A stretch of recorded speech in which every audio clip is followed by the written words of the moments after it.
Assalamualaikum warahmatullahi wabarakatuh. Yang saya hormati Bapak Camat beserta Bapak Forkopimcam dan saya Pak Lili, terima kasih Pak Ramil, Bapak Ibu Kepala Desa. Ini penunjuli Tanjung Anum semua ini, ada Warujaya, Bahanam, Nyuja sehat Bahanam. Alhamdulillah ini sehat semua. Ibu Ketua Tim Penggerak PKK selalu setia mendampingi Pak Camat ini. Ya, Bu Camat Patian Rowo, selamat. Ini Bu Camat, saya sebut Bu Camat 2. Saya Bu Camat depan, belakang Bu Camat belakang. Bu Widi, ya. Bu Wida, kakungnya Bu Widi. Yeah. Bu Widi, Bu Wida apa Bu Widi? Oh Rida, tadi Bu Sekdit kok Bu Widi. Koyo pas Bu Widi, Bu Wida, garwane Pak Widi. Ya, kayak pas ya. Bapak Ibu yang saya hormati, towegang dari depan towegang. Saya nanti tidak perlu tegang-tegang, kita guyon aja, kita enak, kita bicara yang kedepannya seperti apa. Karena nanti mohon izin Pak Camat dan Sek, kedepannya nanti kita yang selama ini puskesmas gratis, nanti kedepannya kita berbayar. Jadi kedepannya nanti kita bayar. Ini dasarnya Undang-Undang 1 tahun 2022 dan PP nomor 35 tahun 2023 di Perda kita nomor 6 tahun 2023. Jadi kedepannya berbayar. Kenapa harus berbayar? Karena semua kabupaten harus UHC, Universal Health Coverage. Jadi kesehatan itu menjadi tanggung jawab pemerintah. Nah, disesuaikan dengan kemampuan keuangan daerah. Sehingga tadi Bu Sekdin menyampaikan, walaupun toh itu berbayar, tapi ada yang ditanggung dengan UHC. Nomor induk kependudukan panjenengan itu semuanya sudah nomor BPJS. Jadi secara tidak langsung walaupun jenengan nggak daftar, nggak mendaftarkan BPJS, tapi nomor NIK panjenengan itu sudah nomor BPJS. Nah, nomor NIK jenengan. Tinggal nanti kalau Pak Angkutan mudah-mudahan di sini tidak ada yang sakit, karena saya lihat di sini tidak ada yang bawa tabung oksigen. Nggak ada yang bawa tabung oksigen ini, sama nggak ada yang tabung kecil ya. Itu nggak ada, berarti sehat semua. Mudah-mudahan kedepannya kita selalu diberikan kesehatan oleh Allah dan selalu mendapat keridhaan di dalam menjalani hidup di dunia ini. Karena full UGD Nganjuk, UGD Kertosono, Bayangkara full semua hari ini. Penyakitnya sama, panas adem gitu. Nah, depan kesel. Bapak Ibu yang saya hormati, Pak Camat, saya diperintah sama Pak Kapus untuk menyampaikan sosialisasi tarif retribusi pada puskesmas sebagai badan layanan umum daerah. Nah, kemarin saya dikomplain, loh Pak Tris, kok sosialisasi setelah ada perda? Kenapa tidak sebelum ada perda dilakukan sosialisasi? Salah satu Pak Kades begitu komplain ke saya, kalau nggak salah daerah Kertosono. Nah, ingin kami sampaikan, kalau sosialisasi itu berarti peraturan perundang-undangan sudah ada. Peraturan perundang-undangan sudah ada, entah itu peraturan kepala daerah, Perbu, atau itu perda dan sebagainya sudah ada. Kalau sebelum perda ada, sebelum Perbu itu ada, itu namanya uji publik, namanya hearing, namanya semacam naskah akademis, penyusunan naskah akademis. Nah, ini sebelumnya. Kalau sesudah yang namanya sosialisasi. Saya diberi tugas sama Pak Kapus, Kepala Puskesmas Tanjung Anum, ini teman Diklat PIM 4 dengan saya, tapi ini pinter Pak, meneng, pinter, anteng, pinter ngaji, ganteng gitu. Nah, kalau saya enggak, barengannya ini tapi paling nakal tapi nilainya apa ya? Saya kumlot waktu itu. Nah, saya asesmen juga 2 kali, kumlot juga tapi nggak kelanting. Asesmen eselon 2 kumlot, nilai paling tinggi 88 loh. 88 itu kan harus mentok loh, itu tapi nggak kelanting, ya nggak apa-apa. Berarti belum nasibnya ya Mbak Yai, belum nasibnya. Saya diberi tugas untuk menjelaskan kedepannya seperti apa sih puskesmas itu. Nah, kedepannya seperti apa? Sebelum kita lanjut, izinkan saya memperkenalkan diri, mungkin Mbak Lurah sudah hafal dengan saya. Nama saya ini Sutrisno. Nah, dari orang tua diberi nama Sutrisno. So awakmu nama gede tris, dadi wong sing gelem nglakoni keapian, seneng marang babagan sing api-api, sing endah-endah. Oh siap. Ya.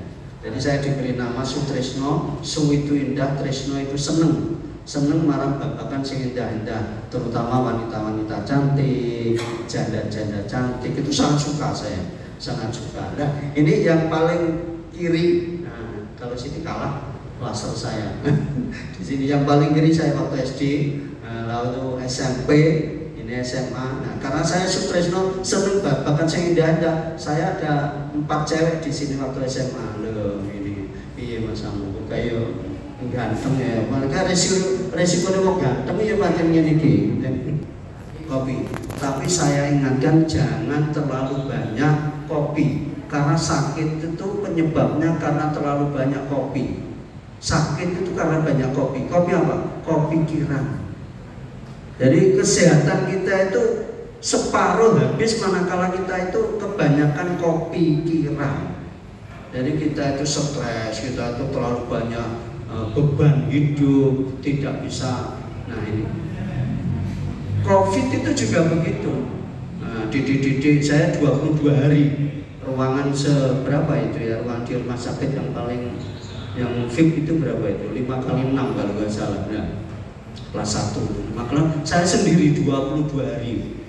Ya, dunia ini wujud, adunya mata gurur. Artinya mata guru bujuk sing ayu kaya menik-menik nanti kalau sudah 60 tahun, 70 tahun, nah itu apalagi kena sakit itu sudah langsung berkurang. Nah, makanya Bu Sekdin menyampaikan yang terbaru ada home care. Jadi kalau nanti jenengan pengen merawat bapak ibu Mbak Kong, Yantri, nah itu dirawat di rumah, monggo. Ya monggo, nah, bisa minta tolong bidan perawat dari puskesmas untuk ajak sana di rumah panjenengan. Biasanya karena orang-orang yang punya itu kan ingin ngeramut dewi gitu loh, nggak tega karena diramut perawat, sehingga bisa perawatan di rumah. Nah ini ada home care yang terbaru itu. Lalu berikutnya yang terbaru ini ada visum. Tadi saya sampaikan di Bu Sekdi menyampaikan ke Pak Dan Ramil, Pak Dansek, bahwa nanti untuk visum ini 50.000 dan 150.000 untuk korban hidup dan di luar jenazah. Ingin kami sampaikan, kenapa ini harus ada tarifnya?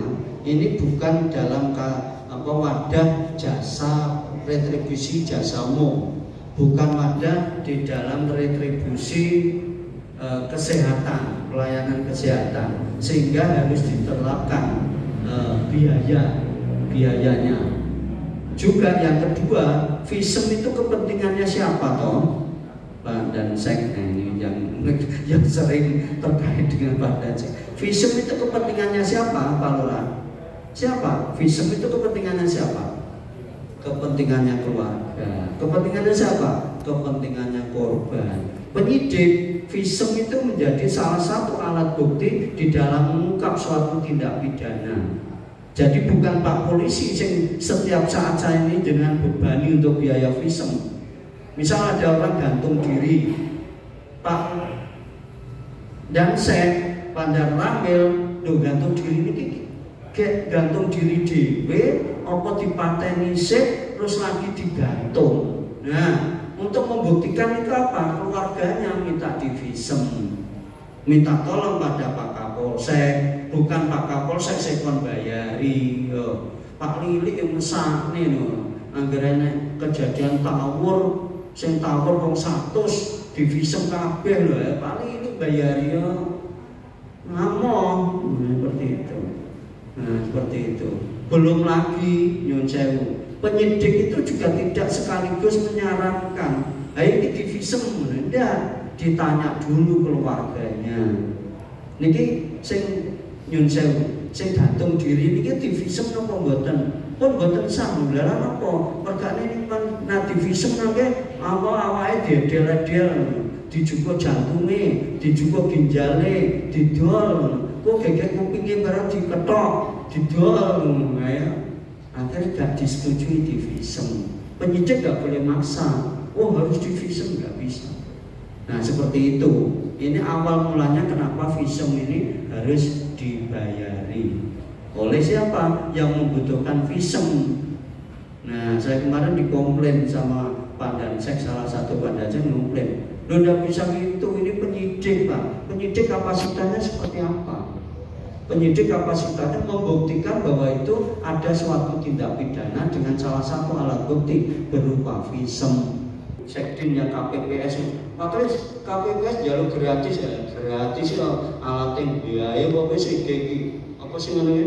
Sing ini apa? Setika, terus tapi alat itu tuku. Akhirnya apa ya? Ya gantinya alat itu hanya 15.000 apa. Insya Allah ini sudah berapa puskesmas kita putar sudah 17, tinggal 3 puskesmas yang nanti minta setelah hari raya. Betul bapaknya tadi kena jam 12. Kena pasal 12 karena kalau pasal 12 itu harus ada makan siang, harus ada kalau ada kopi ya kopi, pokoknya jangan kopi kiran ya. Kalau kopi kiran tambah sakit nanti ya. Itu insya Allah ya dapat kami sampaikan. Ada kurang lebihnya mohon maaf. Saya akhiri pertemuan ini, semoga kebarokahan bersama kita, semoga kesehatan bersama kita, umur panjang bersama kita semua. Saya akhiri, wassalamualaikum warahmatullahi wabarakatuh. Keras dan sebagainya, narkoba memang tidak ditanggung sama BPJS karena BPJS ini hanya melayani kesehatan, pelayanan kesehatan. Kalau itu misalnya diminum kan untuk kesehatan, tapi pil diminum malah jadi sakit kan yo. Nah, malah pengen loro tapi gak pengen sehat. Nah seperti itu memang tidak ditanggung Pak Dansek. Jadi KIS yang untuk itu memang tidak ada. Lalu berikutnya tadi terkait dengan apa yang oksigen itu. Oke, 80%. Jadi masih ada kesenjangan 20%. Kemudian indikator yang ketiga yaitu pelayanan kesehatan bayi baru lahir. Dari target 100% kita juga baru mencapai 80%, jadi ada kesenjangan 20%. Kemudian pelayanan kesehatan balita dari 100% alhamdulillah sudah melebihi target yaitu 101%. Kemudian pelayanan kesehatan usia pendidikan dasar ini dengan target 100% alhamdulillah juga melebihi target, ini 128%. Kemudian yang usia produktif dari 100% terlayani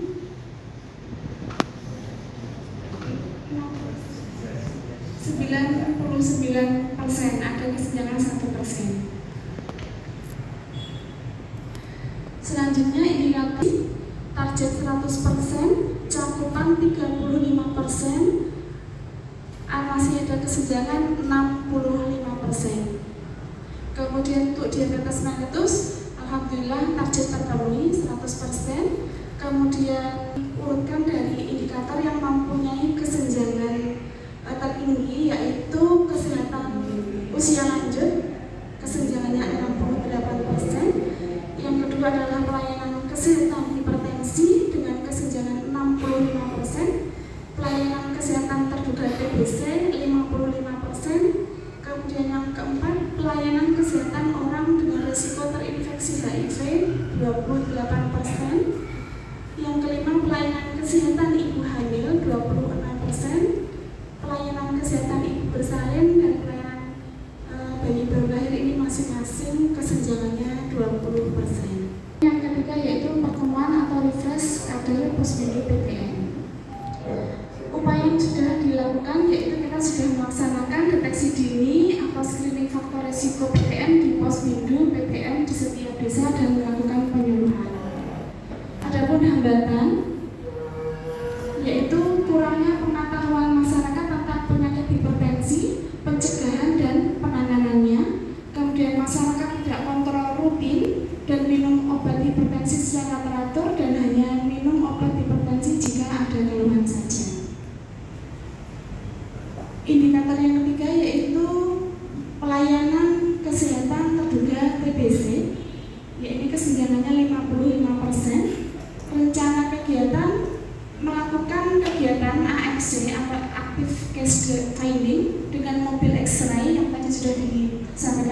kepala puskesmas dari Kemenkes ini direncanakan selama 4 hari mulai tanggal 20 April 2024 di Balai Desa Sukoh dengan jumlah sasaran Desa Sumber Kepuh, Kedung Ombol, Wates, Malangsari, dan Getas. Kemudian tanggal 22 April di Balai Desa Kelurahan Tanjung Anom dengan sasaran penduduk Kelurahan Tanjung Anom, Kelurahan Warujayen, Desa Jogoberto, dan Desa Kampung Baru.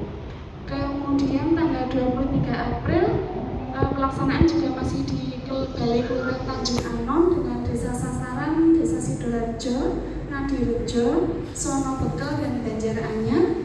Kemudian yang terakhir pada tanggal 24 April 2024 pelaksanaan di Desa Sambirjo dengan sasaran penduduk Desa Sambirjo, Kedungrejo, dan Benangan. Akan bisa hadir dan kita bisa screening untuk ibu.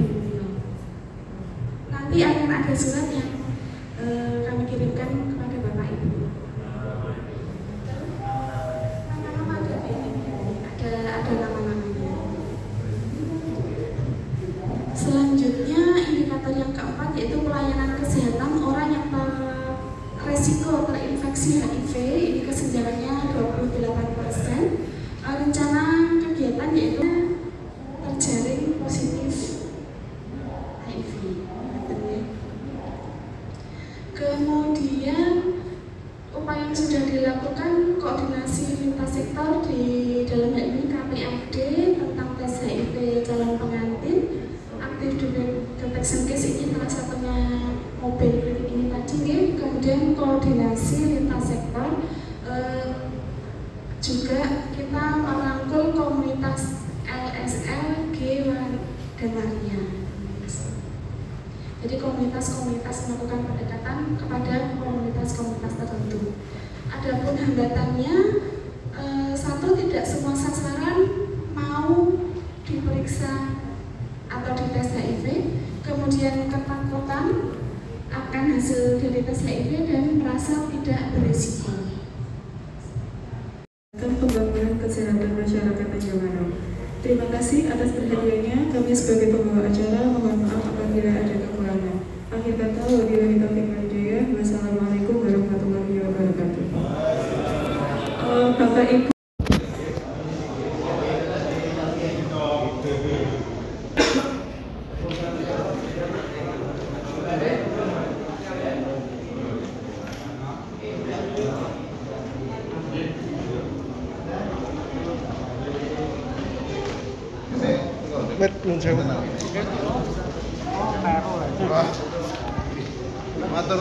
Amit.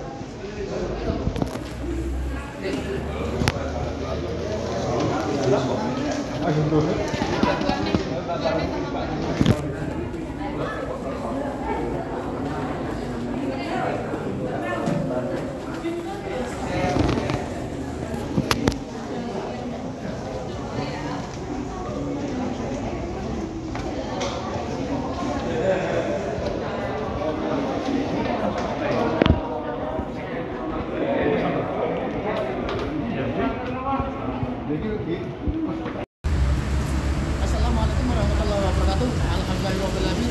Hari ini hari Selasa tanggal 26 Maret 2024. Saya barusan saja rapat lintas sektor bersama Mbah Kapolsek dan Mbah Darabel. Semoga semuanya menjadikan berkah dan bermanfaat. Amin ya rabbal alamin. Assalamualaikum warahmatullahi wabarakatuh.